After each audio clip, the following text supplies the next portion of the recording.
Hello, this is 𝙑𝙀𝙍 Radio, and I'm Yaya Kim. Today, I would like to talk about Erik Satie, a French musician who was a contemporary of Debussy, whom I introduced last time.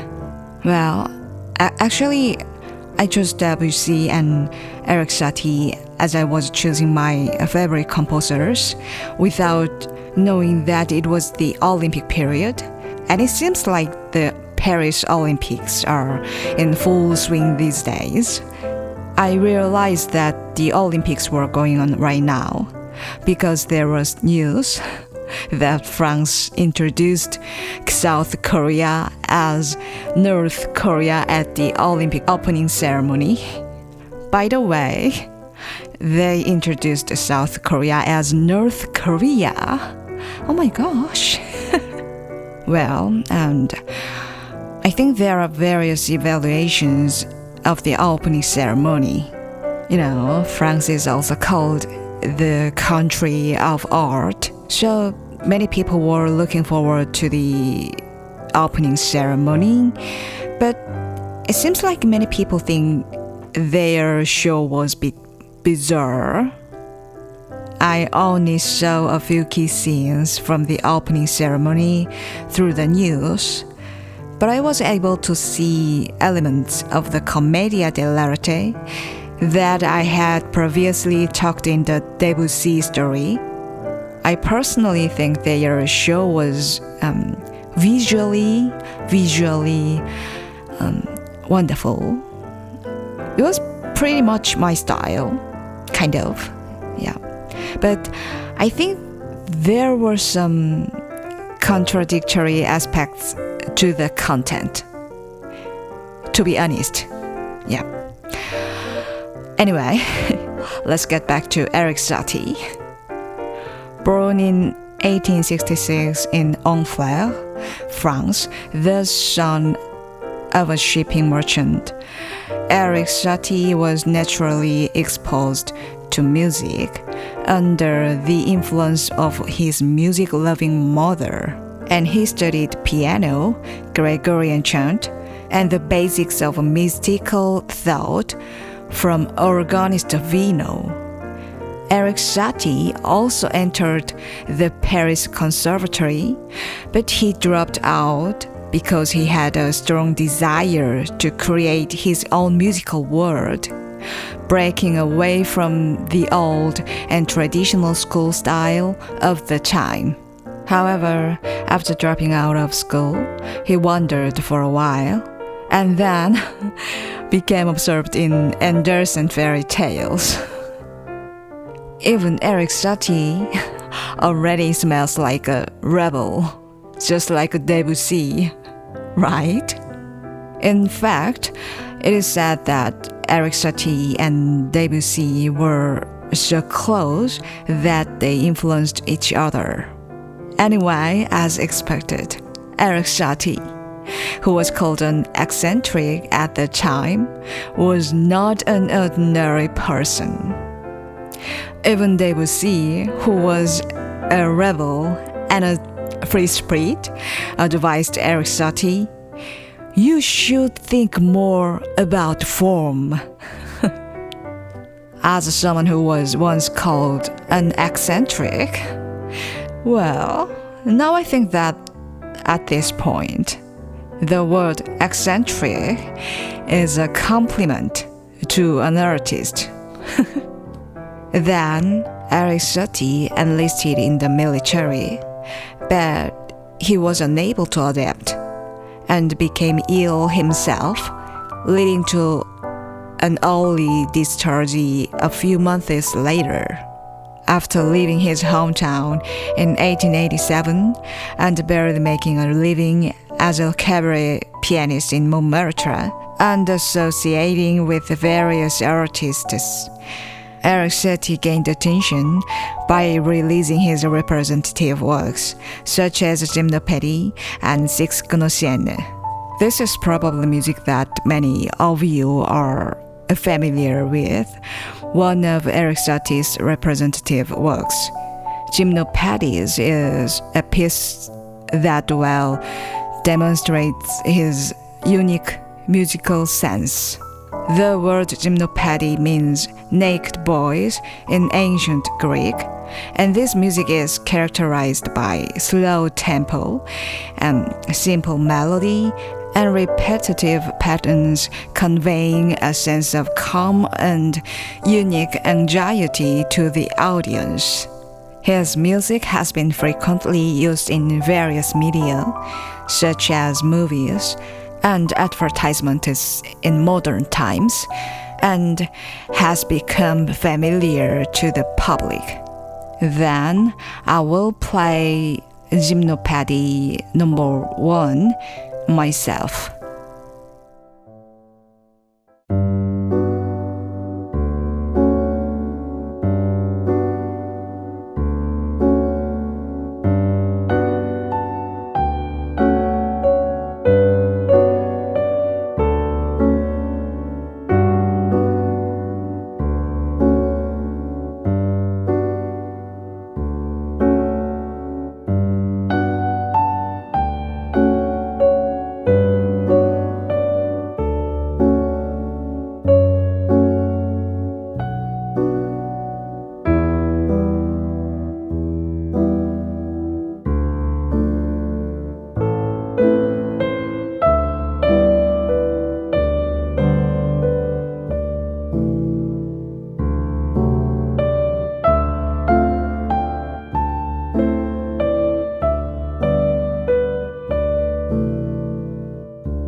I played Erik Satie's Gymnopedie number 1. This Gymnopedie number 1 is a mysterious and dreamy piece that uses the major 7th chord, which is often used in French Impressionism. The dissonance of the G in the left hand and the F sharp in the right hand intersect, and the beauty of the blank space is attractive enough to fill the listener's thoughts. Next, let's talk a little more about Erik Satie's life. From the late 19th century to the early 20th century, France was in a period of political, social, and cultural upheaval. During this time, Erik Satie, who focused solely on creating his own unique musical world, is said to have lived as a thorough outsider without aligning himself with either the conservative or progressive camp. I think that because it was a time of social transition, such issues were important to society. In addition, it is said that he did many things that made him seem like a rather peculiar person. For example, he always wore black clothes and always carried an umbrella, but on rainy days, he kept the umbrella inside his coat for fear of it getting wet. And he created his own religion and eating only white food, performing his own ritual before drinking coffee, and even sending letters to his own home address. But I also have a bit of an obsession, kind of, such as having to line up items or having to put items in sets with matching colors. I don't think it's obsessive compulsive disorder, but when I think about the aspects of me that some people have called obsessive compulsive blah blah, so I can understand some of the behaviors that are said to be Erik Satie's eccentricities. In any case, Erik Satie, who already had a strong personality as a person, was also criticized by his contemporaries for making bizarre music. Oh, my phone rang. Excuse me. Anyway, this word, bizarre. This is hard to pronounce, but I like this word for some reason. I don't know. I don't know why, but yes, bizarre. I learned this word for the first time. Bizarre. Okay, keep going. At that time, people ridiculed his music, saying it's not music because it had a different character from existing classical music.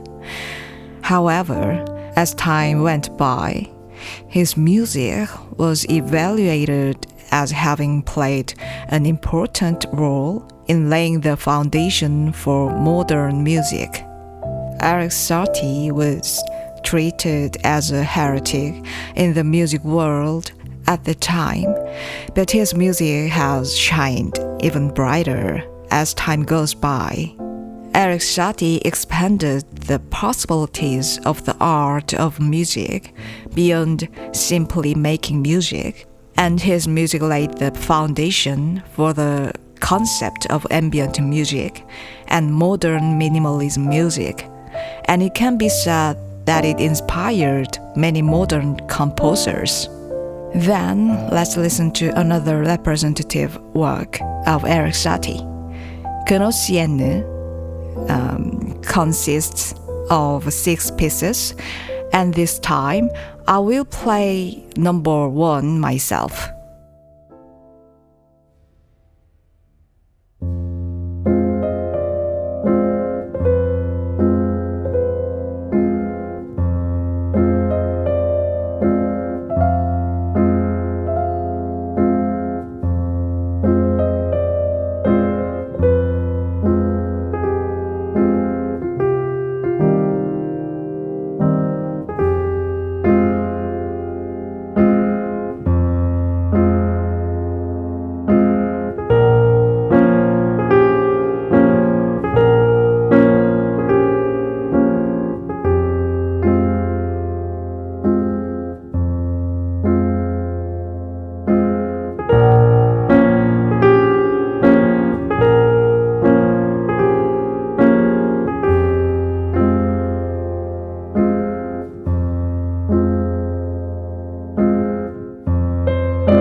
I tried playing Erik Satie's Gnossiennes No. 1. There are no key signature or bars in this Gnossiennes score. When I first saw this score, I thought, oh, what am I supposed to play with it? But this, how can I say this? This is actually seems to make it easier to play. Not easy, but comfortable. I can say comfortable, maybe. Well, how should I say this? I haven't played Gnossiennes 4, 5, and 6, but I feel like I get more emotional when I play it. And usually the languages in the score are written in Italian, but in Erik Satie's score, they are all written in French. Well, I thought that since Erik Satie was French, he would have written them in French. And honestly, since people who are not pianists don't pay much attention to the introduction on the score, I didn't know what they meant. But this time I looked it up, and it turned out that those terms were made up by Erik Satie. And what that means is really interesting. For example, like digging a hole and very oily, like that. In fact, in my case, when I create sheet music, I often use Korean slang for instructions. Well, I guess I could say that the way I do it is a satirical way of expressing my own rebelliousness. Well, it's hard to explain this in words, but I think I can understand a little bit of Erik Satie's mind. Also, knowing that this was also Erik Satie's way, I feel a sense of catharsis or something for some reason. There is another word that cannot be left out when talking about Erik Satie. It is furniture music. Erik Satie was a composer who attempted to connect music with every life. One of his ideas was the concept of furniture music. Erik Satie believed that music could not simply be consumed in concert halls or performance venues, but could also exist naturally in every life. He came up with the concept of furniture music, which fills space with music just as furniture fills a room. In this way, Erik Satie explored new possibilities for a relationship between music and space. He thought that music was not simply a collection of sounds, but an element that constitutes space. One of the most famous pieces of furniture music composed by Erik Satie is Vexation, which is made up of 840 repetitions and is said to take around 20 hours to play. Someone uploaded this music on YouTube with the sheet music, and the comments were so funny. I'll leave the link to it in description too. Please listen to the music and enjoy the funny comments. Like Debussy, whom I introduced last time, Erik Satie can be said to be a musical revolutionary who had a great influence on modern music. Both men had a deep knowledge of art and literature and were interested in and talented in a wide range of artistic fields. In the case of Erik Satie, he also contributed many articles to Dadaism magazines under his pseudonym. But if I look at them only musically, I think Debussy's music contains a lot of music that incorporates Northeast Asian culture, and Erik Satie's music contains a lot of music that incorporates Arabian style. And I said last time that Debussy was Casanova, but Erik Satie loved only one woman. In 1893, Erik Satie fell in love with Susan Valadon, a painter and model, and proposed to her, but she rejected him. However, the two continued their romantic relationship when Susan moved into the room next door to where Erik Satie was living. But a few months later, Susan moved to another place and the two broke up forever. And Erik Satie never loved any woman until his death. And then Erik Satie died of illness in 1925. It is said that poverty and singleness followed him until his death. There's a story that Erik Satie wrote under his self-portrait, "I was born too young in this old world." This anecdote seems to show well how far ahead of his time he was as an artist. And Erik Satie had a huge impact, not only on music, but also on the art world in general, and his innovative and original approach inspired many later artists. Erik Satie's music has played a vital role in expanding the boundaries of art beyond mere entertainment, and his works still feel fresh and innovative over time. Today, we looked at the life of Erik Satie and his music, and how he broke the mold of tradition and pioneered a new artistic path. I think I somehow sympathize with him in many ways. I really love Erik Satie and especially Gnossiennes No. 1. I arranged this music in the nu jazz style before. I will leave the video link in the description. I hope you all enjoy it together. And I will end today's 고양이 Radio.